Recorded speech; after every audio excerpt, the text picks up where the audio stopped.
Intelligent people do not assume to know what will make them truly happy. We can't just assume that we know what is going to make us happy. We can't just assume that getting that job or signing that client or dating that person or getting married or moving to that place or looking that way is going to be it. At one point, Christmas made a lot of us more happy than it does now. At one point, a birthday party made us feel a lot more happy than it does now. If money made you happy when you were broke, the same amount of money is not going to make you happy when you're rich. Emotionally intelligent people do not assume being fearful is a sign that they are on the wrong path. A sign that you're on the wrong path is indifference. If you are fearful about something, that is not a sign that you're on the wrong path. You're being pushed towards something. That's intention. Who knows if it always will be the right thing? What we do know is that you're on the right path. It might not lead to exactly where you want, but you're going into a direction you know you need to go into. They know that happiness is a choice, but do not feel they need to make that choice all the time. Happiness is not a sustained state of joy. Being happy is moment by moment. If you were only experiencing one emotion all the time, then that's not living. You're not living. You're just in existence. Living the human experience means that you experience all the emotions. And you should allow yourself to say, I'm not in a happy state right now. Emotionally intelligent people know that a feeling will not kill them. You're not going to die because you're angry. You're only going to die if you start doing stupid things because you're angry. Emotionally intelligent people do not confuse a bad feeling for a bad life. When you fight the bad feeling, when you fight the bad day, that is anything but peaceful. If you just come to grips with this is just not a good day for me. It's not my day. I got bad news. I lost a client. Somebody hit the back of my car on the way to the gym, and I just want to go home, go to sleep, and start this one over tomorrow. That's part of life. If I'm fighting against that bad day, if I'm fighting against that bad feeling, I'm causing war within myself. You're able to have peace when you just accept it. This is a bad stretch of life, or this is a bad day, or this is a bad week. These are bad feelings. But this doesn't make it a bad life.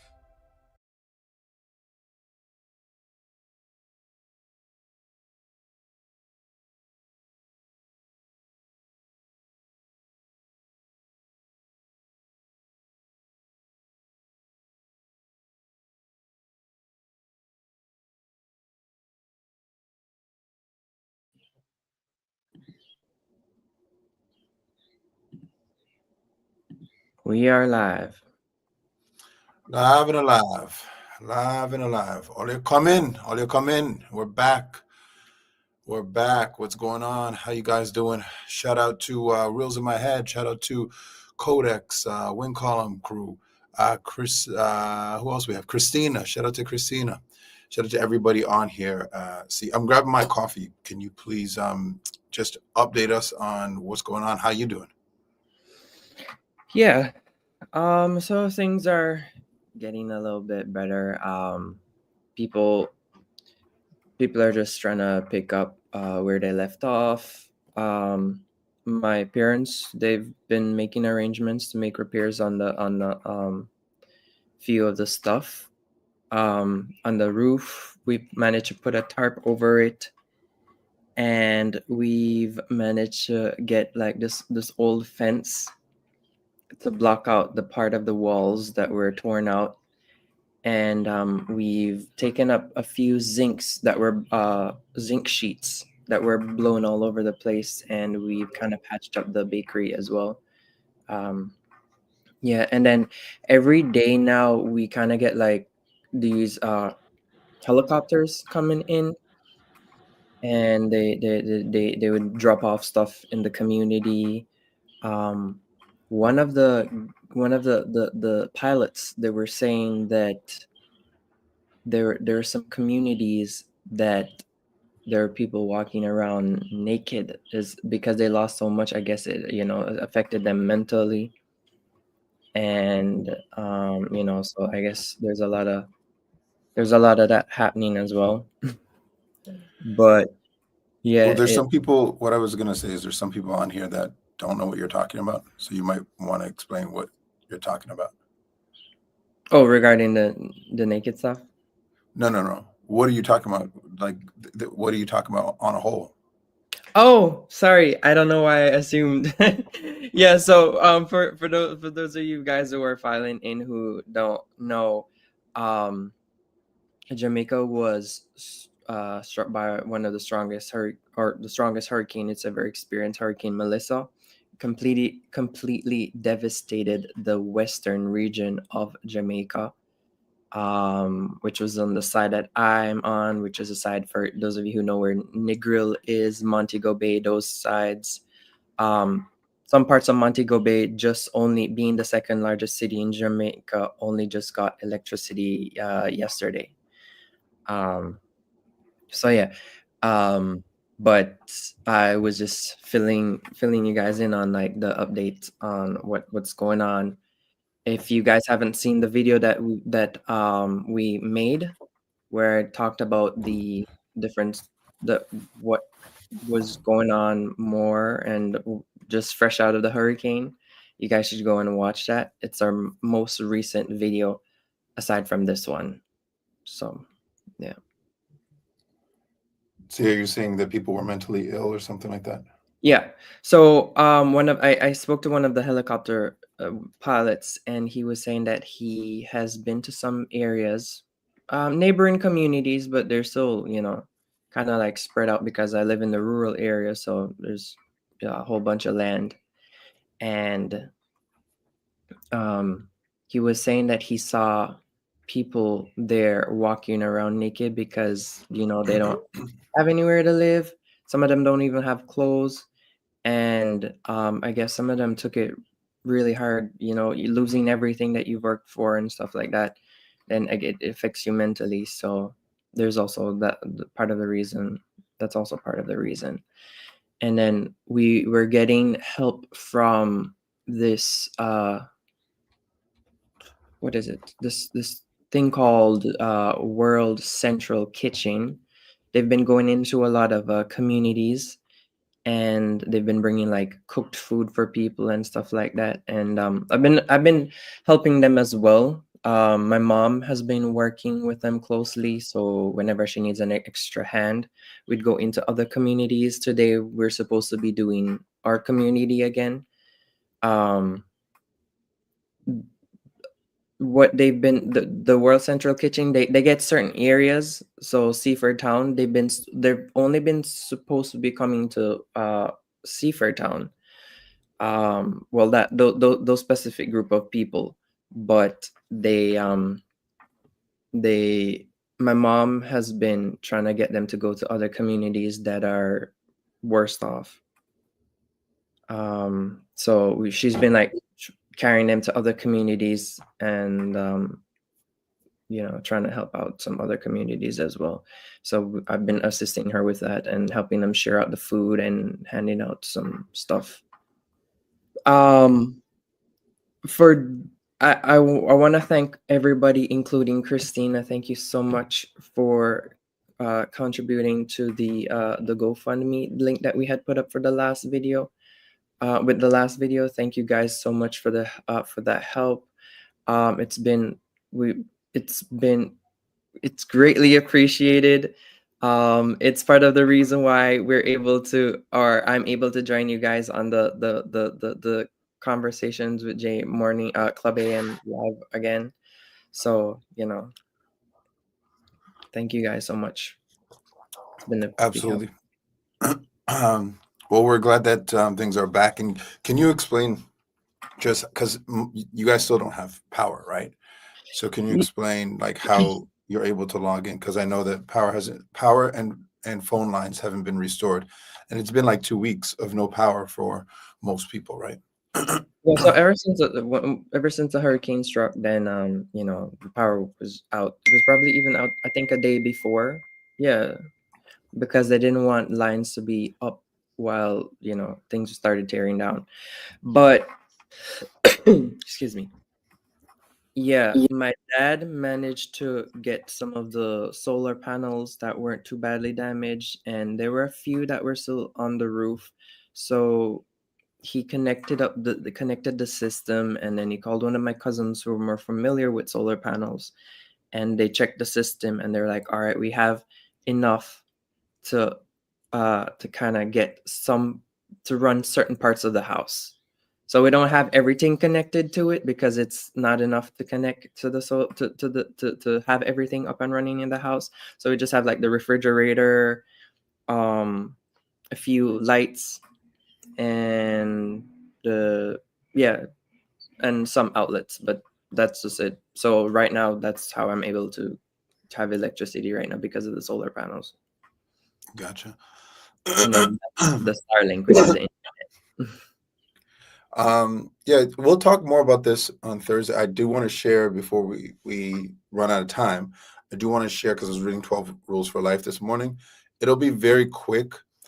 You can stay on the screen because I do have some questions about this. You don't have to give me your own personal anecdotes, but I have questions about this for you as well. But we'll be fully back tomorrow on a regular schedule. You know, we usually are around between 7:30 and 7:45 a.m. So we'll be fully back on a regular scheduled program for Tuesday. Wednesday, we'll be back on our evening lives for Thursday. As if there's anything that changes, because obviously things are always going to be up in the air when you're still rebuilding, we'll let you guys know. But aside from that, we are back, and I'm glad. So I wanted to let you guys know I was reading 12 Rules for Life this morning. I think this was rule number 3. I think this is rule number 3. But rule number 3 is make friends with people who want the best for you.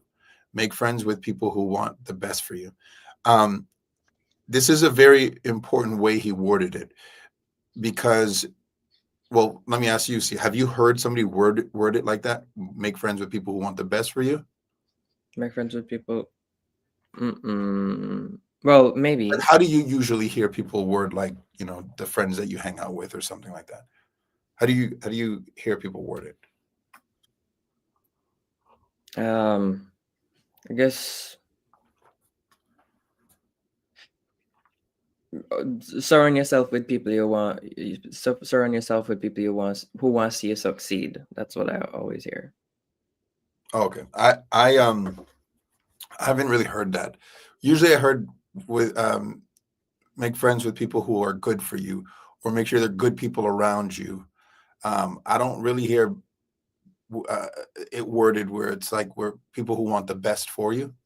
But it doesn't matter. We already know that obviously if the person is supposed to be good, quote unquote, then they're obviously supposed to be wanting the best for you. Or if they're, you know, these days, a lot of these friendships you'll see online are transactional, right? So they're not real friendships, especially like industry friends and stuff like that. Those aren't really real friendships. They're transactional oftentimes, right?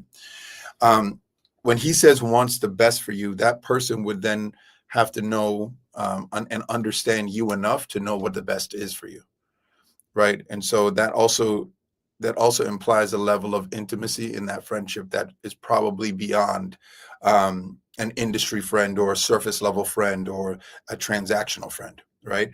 Because a transactional friend as well, they want the best for you, and as long as they're getting something out of it. But if they're getting nothing out of it, then to hell with what's the best for you, right? So I just the title alone of the rule, I found it to be very well said, and I kind of broke it down and went into it a little bit. He basically talks about people who don't necessarily want the best for you, but you want the best for them. And he says, I wrote this down. He says, how do you know that your attempts to pull someone up won't bring you down? How do you know that your attempts to pull somebody up won't bring you down? Have you ever been in a situation like that or seen a situation like that? Yeah, I've seen a situation where, like, you know, you try to help somebody and they turn around, bite you in the ass, and that's the kind of way to say that they're trying to pull you down to, you know. I had a 17-year friendship. Like we were friends since we were kids, and I didn't know that my attempts to help in that friendship was pulling me down until the friendship ended. And then I was flying so high, and I was like, yo, this is amazing. I was like, it's draining. It's mentally draining to have these type of friendships around you. And then I started looking around and started seeing that I was doing that for a lot of friendships. And you know, in the past, people have made jokes and said Jay always has people on the chopping block. Um, but that's not really because of anything except for the fact that I've been doing this, understanding what people want the best and don't want the best for me, or don't really care. Maybe they're just indifferent to it. They kind of want the best for you until it affects them in any way that they don't want. Right? It doesn't have to necessarily be a negative effect. Maybe it's just now they got to do something that they never wanted to do, or something like that. Right? So I've seen a lot of these type of friendships in not only my own life but in other people's lives, and reading this chapter really kind of put things in perspective for me, and put things in a different light. So he goes, and this is true for me in that 17-year friendship that I didn't know about. I didn't realize this was happening, but he goes, is it possible that we associate with people who are bad for us not because it's better for anyone but because it's easier? It's just easier to just keep the person around rather than rearrange things, especially if that person, you spend a lot of time with them, or like, you know, you play on the same team as them, or you work with them, or whatever might have you in close quarters, right? On a regular basis. Maybe it could be a roommate. Maybe because sometimes people are roommates with with good friends of theirs, right? Mm. And it's just easier to keep them in your orbit and to keep them around and to keep doing this dance than it is to just say, you know what, forget it. I want to kind of distance myself a little bit. And sorry, you were going to say something. Go ahead. Oh, no, I wasn't going to say anything, but Oh, I did have a thought on that. I feel remember that, you know, there are situations where it's gonna be more bad than good, but you appreciate the good more than the bad. So that's why some people will have people around them longer than they should in their lives too. So even though it's tell most me of more what is about that. all right, so most of what, let's say most of in your situation in the 17-year friendship, most, let's say most of it was that person dragging you down. What was whatever kind of interaction you had with that person wasn't good for you, but then the good times, which were far and in between, you appreciated. So you always because you So appreciated what those. you're describing, so yeah, so I couldn't disagree more.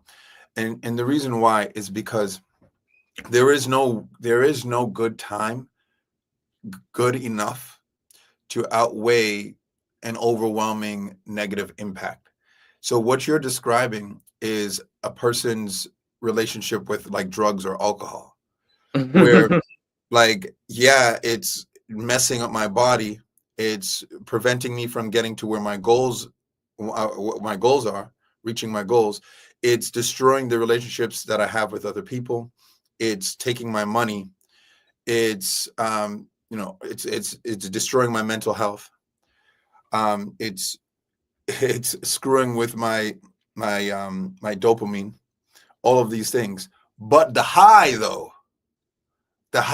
makes it all worth it. Like that's what you're describing, and that's not true. There is no one good time or a handful of good times that can ever allow us to take all the rest of it. That's like a woman in a abusive relationship. That's like Cassie and Puff. Like she's turning around and saying, "Oh, it was nothing was worth it," but the entire time she was saying what you're saying. Like, I'll take the freak offs, I'll take the the beatings, um, and I might even enjoy the freak offs. Um, and I'll do this for 11 years, all to come to the conclusion after 11 years that it was all a waste of my time. And now I'm going to, instead of taking responsibility in her situation, she didn't take responsibility. She just blamed him and said he stole her youth.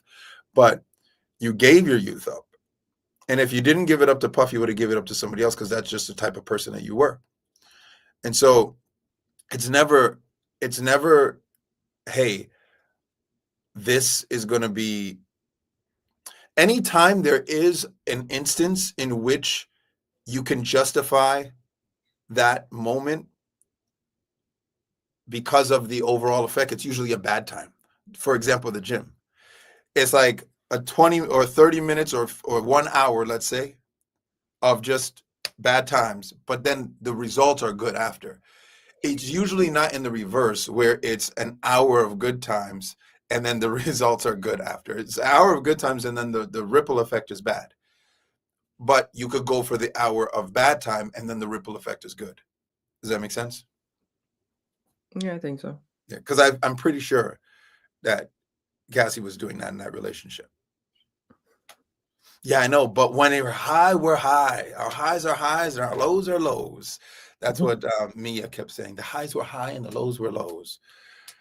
Yeah, okay. That's kind of what those words mean, dummy. Okay. We don't, okay. I only say, I speak about this friendship stuff very, very lightly because I never, ever am an advocate for cutting people out of your life. And even though the joke was person's on the chopping block, it's not like I cut them out, like, oh, I'm never going to talk to you or something like that.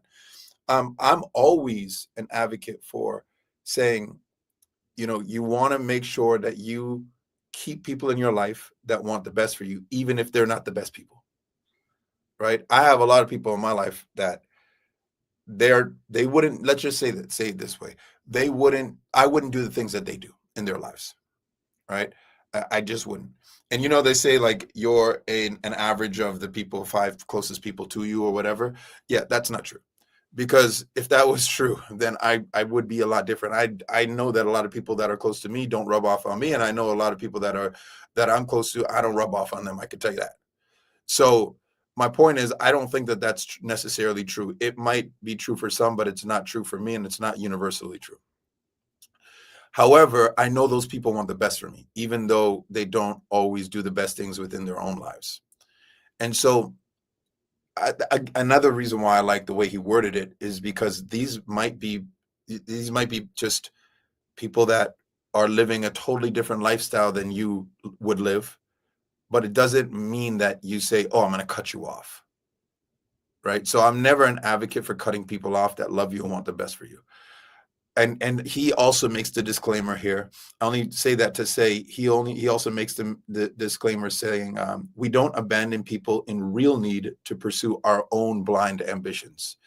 So as he's talking about making sure you have good people around you that actually want the best for you, he's also saying, and then he's talking about how do you know that your attempt to pull someone up won't bring you down at the same time? Well, he's also making a disclaimer by saying, and he even says in the book, he says, I feel like this should go without being said, but I'm going to say it anyway. If somebody genuinely needs you and they're your friend or your loved one, you don't abandon them in their time of need just to pursue your own blind ambitions. And the key word there is blind ambitions, right? Oftentimes we just want to do what we want to do, and we don't necessarily know what that direction is. We just know it's not over here. I don't want to get involved. You guys know a lot about, I've had, a lot of crazy things in my life and my family. And there's sometimes somebody who might not be fully there because of substances, just put it that way. And I'm not talking about alcohol. I'm talking about other substances. And then you have to go and reason with them or bail them out or do something. And you're like, I don't want to do this, but I have to do this because this person needs me. Now there's some other people that will say, I don't want to do it. I'm not going to do it. I'm just going to ignore the call. And that's what he's saying. Like, if it's just because you just don't feel like it, that's different than, my ambition is like, let's say you have a family. My ambition is with my wife and my children. And I really genuinely can't risk this right now because of this. And I need to do this for my child. I cannot do this for you. That's different, right? Because that's not a blind ambition. That is you being clear as to what my priorities are and what I have to do at that time.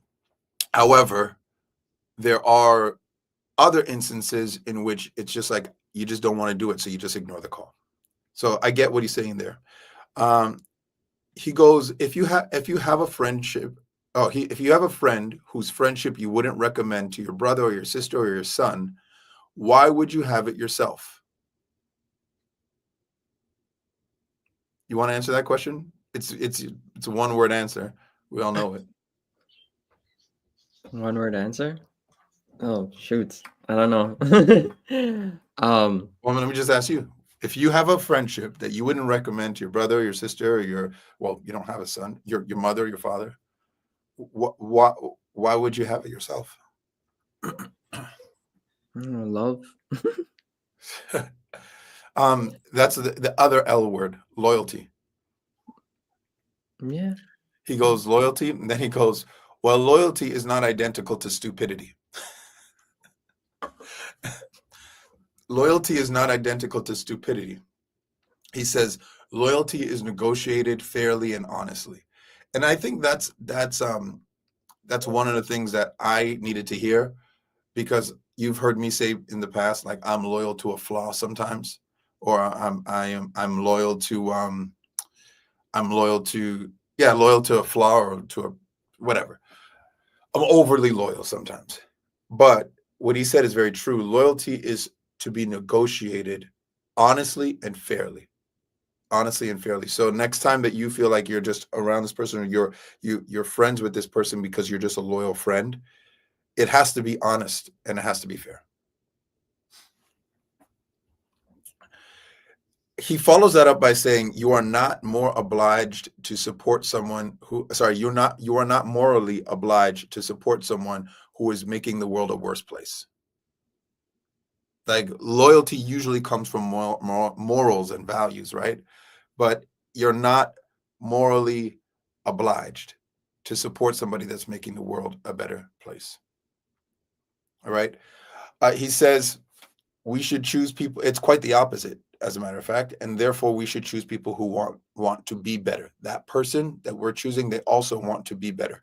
Not just the best for you, but they also want the best for themselves. They want to be better.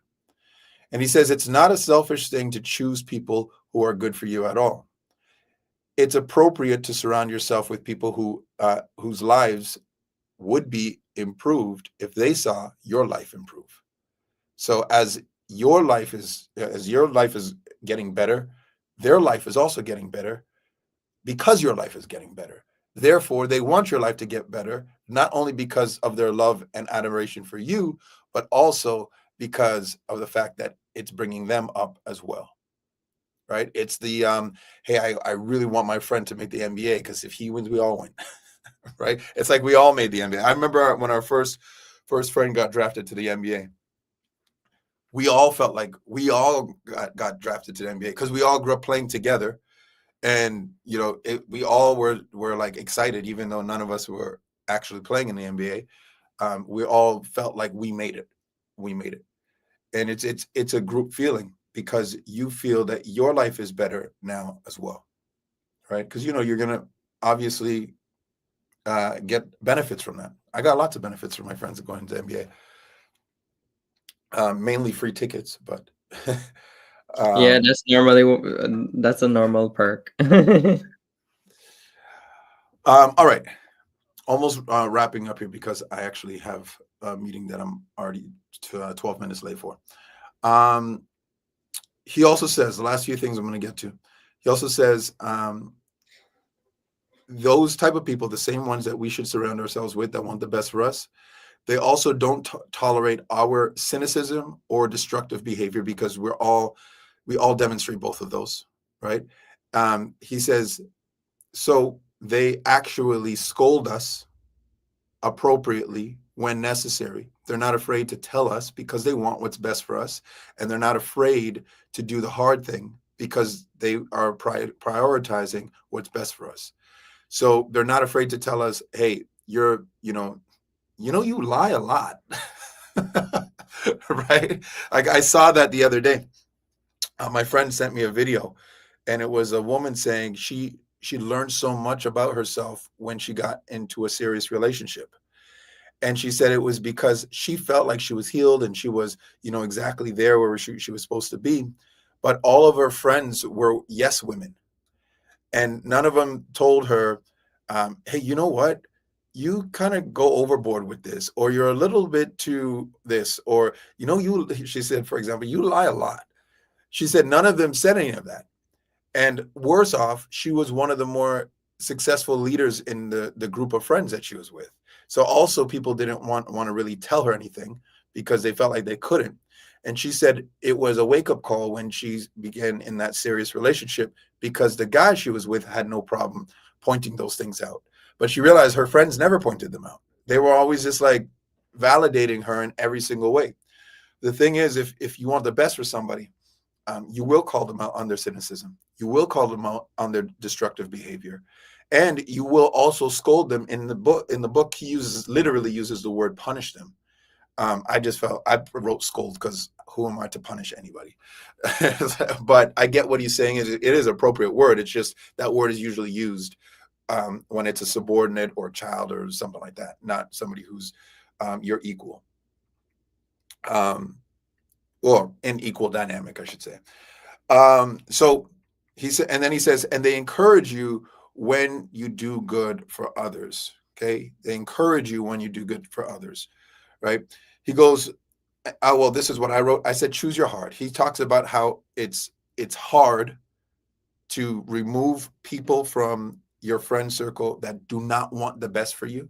And it's hard to find people to become friends with and to build friendships with that actually, truly, really, genuinely want the best for you. So those two things are hard. It's hard to distance yourself from somebody who doesn't want the best for you. And also it's hard to become friends with people who genuinely want the best for you. But I wrote choose your heart because it's also hard to have a friendship with somebody who doesn't want the best for you. And it's also hard to have nobody around you or nobody in your circle or very little people in your circle that you're actually truly friends with that don't want the best for you. So you might as well choose your heart. You might as well say, you know what, even though it's hard to build a good circle of friends who truly want the best for me, I'd rather do that than have either no friends and no support or people who really they're here, but they really don't want what is actually the best for me. So I think those are the notes I took this morning. I think this is a good chapter if you guys have had or are currently having like issues with your friend circle in any capacity. He gives a lot of stories about his own life, and then he gives other stories in this chapter that illustrate these points that I wrote down. But I'm just glad to be back, guys. I'm glad that we're going to be back all week this week, 7:30 to 7:45. I'm glad that C's back. I'm glad that you're safe and your family is safe.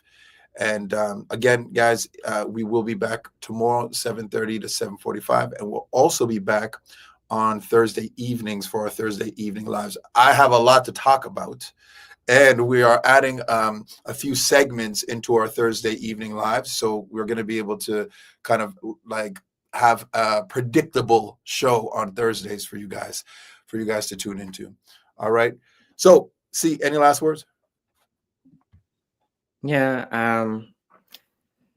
like I said, for anybody who like I said earlier, anybody who donated to the GoFundMe that we had put up for their last video, if you didn't hear it when I said it earlier, I want to thank you so much for your contribution, and your support means a lot.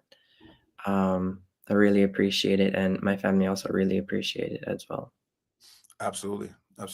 Well, I appreciate all of you guys. Go and be great. Greatness is a choice, and it's a choice that you make every single moment of every single day. I will see y'all tomorrow morning.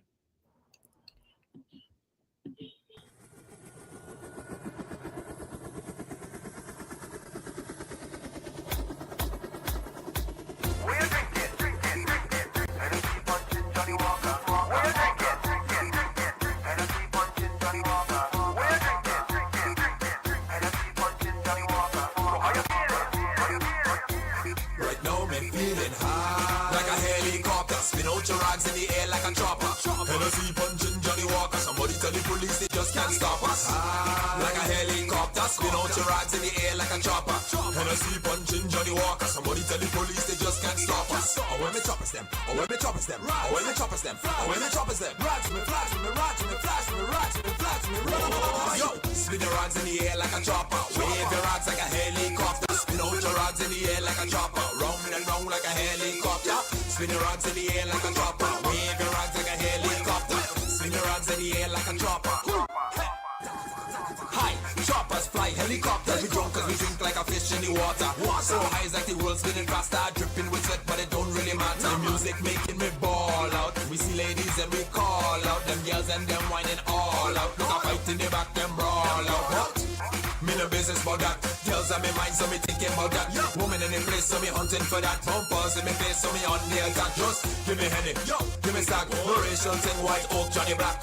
Oh gosh, I got catch a jet like 1919 does have me feeling high. Like a helicopter, spin out your rods in the air like a chopper. Hennessy punching Johnny Walker. Somebody tell the police they just can't stop us.